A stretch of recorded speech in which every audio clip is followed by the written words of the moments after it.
Hello everyone. तो स्वागत है आपका एक बार फिर से आपके अपने official YouTube channel agree coaching Saharanpur में। तो आज हम बात करेंगे आपकी जो डेली सीरीज 10 एमसीक्यू की जो सीरीज चल रही है उसके पार्ट नंबर 4 के बारे में, जिसमें आपके एग्रीकल्चर रिलेटेड क्वेश्चंस रखे जाते हैं जो आपके प्रीवियस ईयर एग्जाम में कहीं ना कहीं आए हुए हैं, और ऐसे कुछ इंपॉर्टेंट क्वेश्चंस रखे जाते हैं जो आपके आने वाले एग्जाम में आपको देखने को मिलेंगे। तो चलिए स्टार्ट करते हैं। तो जैसे कि फर्स्ट क्वेश्चन आपका, the clutch is the tractor is designed on the basis of which of the following factor.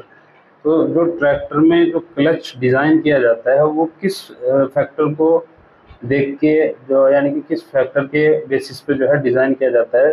तो ये आपका सीसीआई 2024 में आया हुआ क्वेश्चन है। जैसे यहाँ पे ऑप्शन दिए गए हैं आपका कांस्टेंट पावर के लिए, या कांस्टेंट टॉर्क्यू के लिए, या कांस्टेंट प्रेशर के लिए, या आपकी रोड के लिए।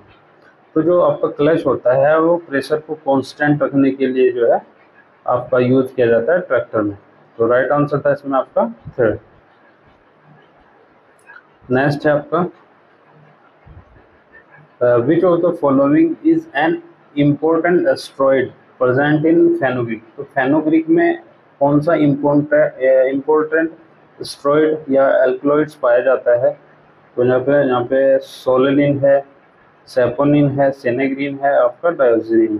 तो सोलेनिन तो आपको पोटैटो में पाया जाता है, आपको पता है, ठीक है, ग्रीन कलर हो जाता है इसके कारण। और सेनेग्रीन आपका पाया जाता है, सेनेग्रीन ये पाया जाता है आपका जो कोल क्रॉप्स वगैरह होती है, ठीक है, कोल क्रॉप्स में। तो जो राइट आंसर होगा फेनोग्रीक में पाया जाता है आपका सेपोनिन, यानी कि ऑप्शन 2 राइट होगा। नेक्स्ट है आपका, दी परंपरागत कृषि विकास योजना, जो पीकेवीवाई योजना है वो किस ईयर में जो है लॉन्च हुई थी। Launch to support promote organic, ये ऑर्गेनिक फार्मिंग को भी प्रमोट करती है। तो ये पूछ रहा है कि कौन से ईयर में आपकी लॉन्च हुई थी। तो ये हुई थी आपकी 2015 में, ठीक है। ये इससे पूछ भी लेता है कि किससे रिलेटेड है, तो ये ऑर्गेनिक फार्मिंग से रिलेटेड है। आपकी जो कृषि परंपरागत योजना है ये ऑर्गेनिक फार्मिंग को बढ़ावा देती है।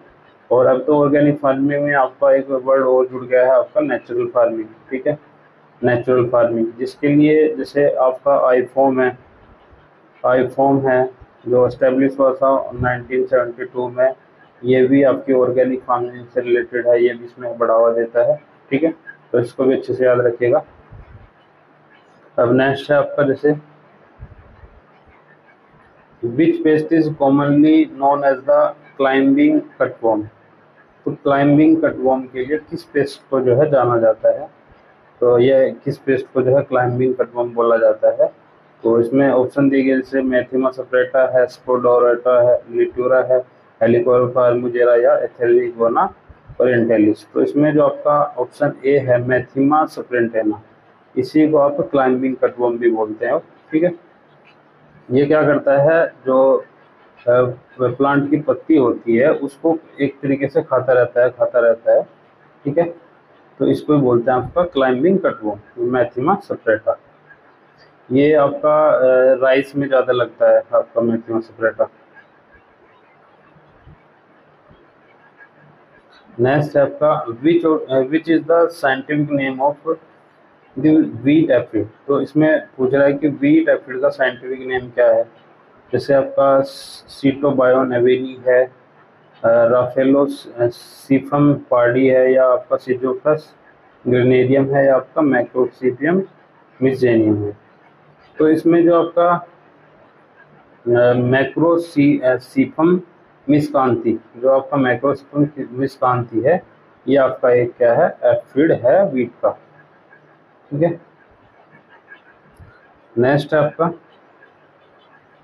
द मेज सूट फ्लाई, जो मेज में सूट फ्लाई होती है इसका नाम है आपका एथेरिगोना ओरिएंटलिस। तो बिलोंग टू विच ऑर्डर, तो ये किस ऑर्डर से जो है बिलोंग करती है आपकी एथेरिगोना ओरिएंटलिस। तो ये करती है आपकी डिप्टेरा। डिप्टेरा जो ऑर्डर है, ये एक जो इसके ऑर्डर में एक आती है आपकी हाउस फ्लाई। हाउस फ्लाई भी इसी ऑर्डर में आती है आपके डिप्टेरा ऑर्डर में, ठीक है। जिसमें अगर पूछ ले हाउस फ्लाई में दो पंख ही होते हैं आपके, ये टू विंग्स हाउस फ्लाई होती है, ठीक है।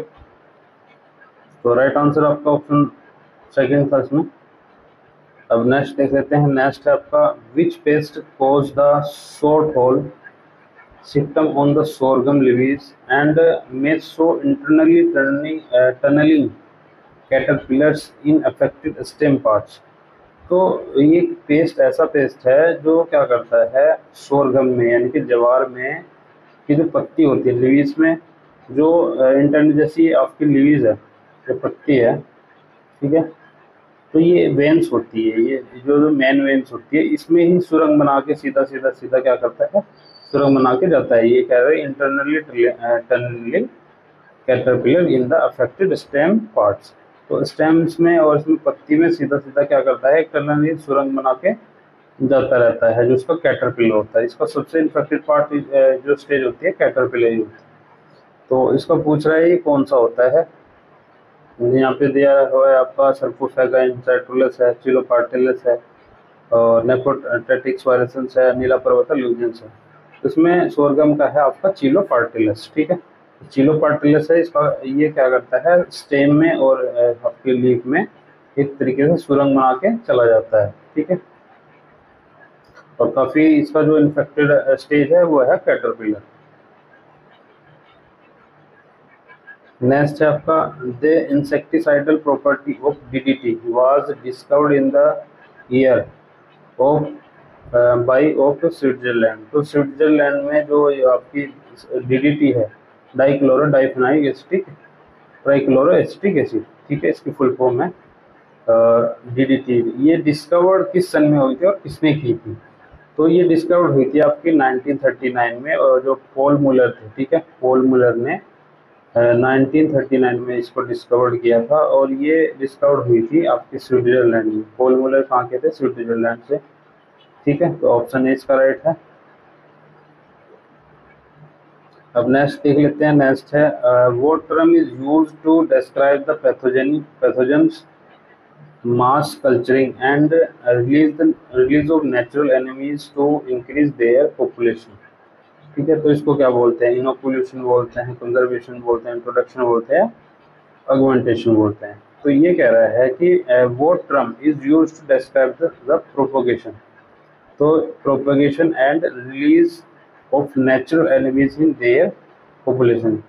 तो जो आपका इंसेक्ट होता है, ठीक है, इंसेक्ट वो है जो नेचुरल एनिमीज के लिए क्या करता है अपनी पॉपुलेशन को इंक्रीज करता है। जिनके एक तरीके से जो हानिकारक कीट है उनके लिए हम बायोलॉजिकल तरीके से कुछ नेचुरल एनिमीज लाते हैं और वो अपना प्रोपोगेशन करता है।